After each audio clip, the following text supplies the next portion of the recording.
Hello friends, mega fans ఎప్పుడెప్పుడని ఎదురు చూస్తున్న పెద్ద యొక్క ట్రైలర్ అయితే వచ్చేసింది భయ్య. మరి నేనైతే చూసాను. మరి ట్రైలర్ ఏ విధంగా ఉంది, ఏఆర్ రెహమాన్ యొక్క మ్యూజిక్ ఏ విధంగా ఉంది, భారీ కాస్టింగ్ ఏ విధంగా పర్ఫామ్ చేస్తారు అనేది క్లియర్గా ఈ వీడియోలో అయితే మాట్లాడుకుందాం భయ్య. దానికంటే ముందు మన సబ్స్క్రైబర్స్ అందరికీ కూడా నేనైతే సారీ చెప్తున్నాను. ఎందుకంటే ప్రతిరోజు వీడియోలు అనేది చేయట్లేదు. మరి ఇక్కడ నుండి ప్రతిరోజు వీడియోలు చేయడానికి ప్రయత్నిస్తాను భయ్య.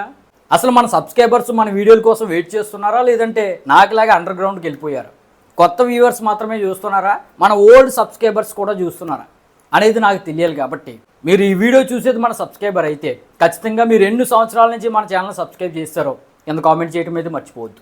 ఇక పెద్ద ట్రైలర్ విషయానికి వస్తే భయ్య, ట్రైలర్లో చాలా మంచి విషయాలు ఉన్నాయి. ముందైతే నెగిటివ్ దగ్గర నుంచి మొదలెడతాం భయ్య. ఎందుకంటే ఈ ట్రైలర్లో స్టార్టింగే నెగిటివ్ చూపించే ప్రయత్నం అయితే మనకి చేస్తారు. ఆ సౌండ్ మిక్సింగ్ ఏంటి భయ్యా, ఒక్క డైలాగ్ కూడా అర్థం అవ్వట్లేదు.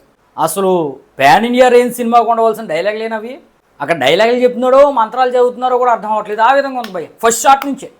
ఇక ఏఆర్ రెహమాన్ యొక్క మ్యూజిక్, మరి ఏఆర్ రెహమాన్ అంటే మనం ఒక హోప్స్ అనేది హైక్లో పెట్టుకుంటాం భయ్య. అందరూ మ్యూజిక్ డైరెక్టర్లో మ్యూజిక్ వేరు, ఏఆర్ రెహమాన్ యొక్క మ్యూజిక్ వేరు.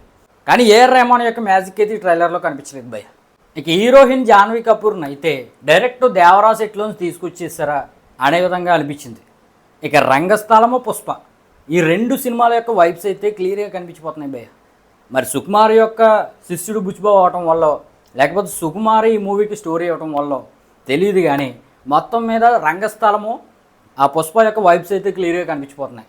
ఇంకా చాలా పెద్ద కాస్ట్ అయితే ఈ మూవీలో ఉంది భయ్య. శివన్న వంటి వారు, శివన్న ఎందుకో ఆ క్యారెక్టర్కి సెట్ అవ్వలేదేమో అనే విధంగా నాకైతే కనిపిస్తుంది భయ్య.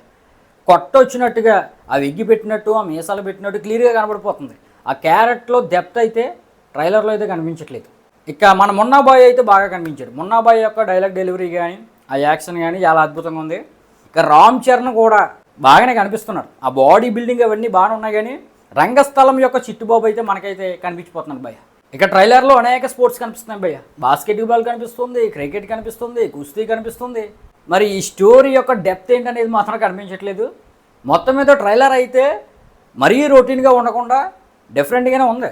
కాకపోతే మ్యూజిక్ కొత్తదనం లేదు, డైలాగులు సరిగ్గా వినబట్టలేదు. జాన్వీ కపూర్ యొక్క క్యారెక్టర్ అంత అద్భుతంగా లేదు, శివన్న కూడా అంత అద్భుతంగా అనిపించట్లేదు.